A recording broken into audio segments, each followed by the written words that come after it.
Mas, gimana sih cara promosi yang paling murah atau yang low budget gitu?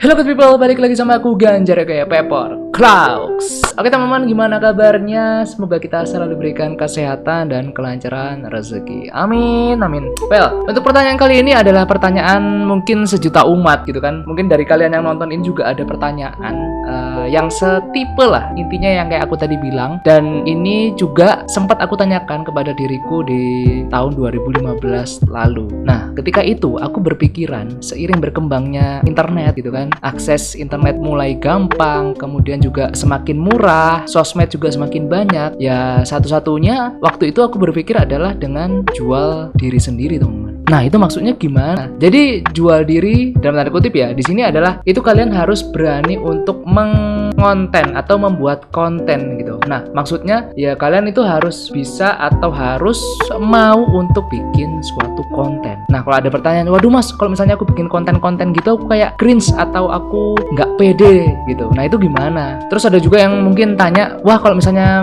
disuruh bikin konten-konten gitu aku nggak ada ide mas. Yes, that's the point kenapa kalian banyak yang ngeluh gitu kan, duit mepet tapi karpe wakeh gitu, duitnya mepet atau sedikit tapi maunya kalian tuh banyak gitu loh. Kalau misalnya kita asumsikan deh, ketika kita atau kalian main game gitu kan, ada player yang bisa dibilang kayak pay to win alias yang spender atau yang sultan-sultan. Nah, kita itu misalnya kita ngomongin tadi pengen promosi yang low budget tapi high impact, ya kita itu sebutannya kalau misalnya di dunia game ya pay to pay atau play to play gitu. Jadi ya kalau misalnya kita mainnya pay to pay gitu kan, kita bukan pay to win, ya harusnya 2-3 kali lipat itu lebih rajin gitu kan untuk event-event, untuk farmingnya, untuk ya macam-macam lah. Pokoknya ya kita harus lebih rajin 2-3 kali lipat atau mungkin 5 kali lipat daripada mereka yang sultan. Itu kan basicnya ya, atau yang apa ya, aku jelasin paling gampangnya gitu. Biar apa? Biar mengejar kekurangan kita dari si sultan-sultan tadi, seperti itu. Ya sama kalau misalnya kita ngomongin bisnis, kita start dengan at least dengan keterbatasan dana. Kalau misalnya kita ngomongin soal budget tadi ya teman-teman, yaitu kita harus gimana caranya berusaha cari cara 2-3 kali lipat daripada mereka mungkin yang memulai suatu bisnis itu dengan kucuran dana yang melimpah, teman-teman. Gimana teman-teman, sampai sini masuk akal ya? Ya, bisa kalian terima ya analogi simpelnya tadi. Jadi kalau misalnya banyak yang ngomong, mas aku nggak pede atau aku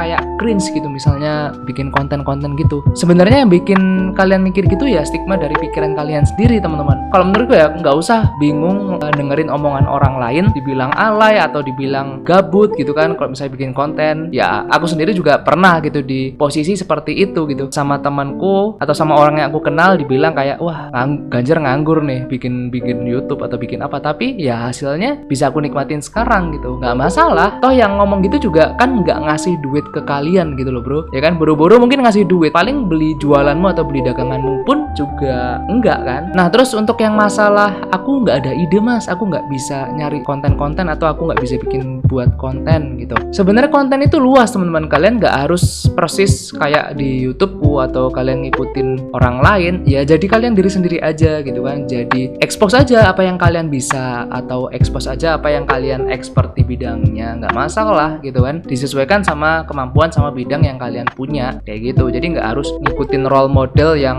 persis, ya nggak usah. Kalian mungkin ambil apa ya, bisa dibilang referensi kayak gitu, terus kalian sesuaikan sama jati diri kalian. Itu menurutku akan membentuk karakter yang unik khusus untuk kalian sendiri kayak gitu teman-teman. Nah dari situ kalian harus konsisten gitu kan, harus tetap bikin konten-konten. Nah dari situ nanti step by step kalian mulai dikenal orang, ya pelan-pelan kalian bisa mempromosikan bisnis atau jualan kalian. Nah terserah mau kalian soft selling atau hard selling pun itu menurutku nggak ada masalah, bebas, tergantung kalian. Wong konten-konten kalian juga gitu kan. Ya kalau bisa sih usahakan bikin konten-konten yang positif pastinya gitu. Jangan cuma bikin konten yang prank-prank doang atau apa ya yang merugikan orang lain. Itu menurutku sih kurang malah kurs gitu loh.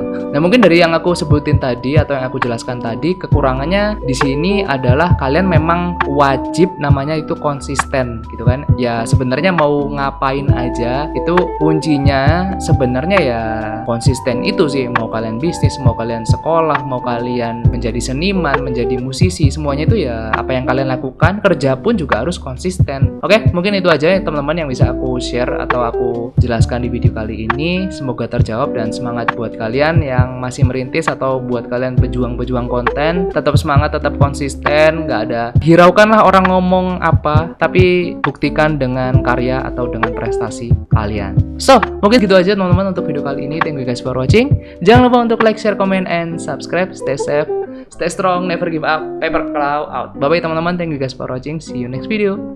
Bye bye.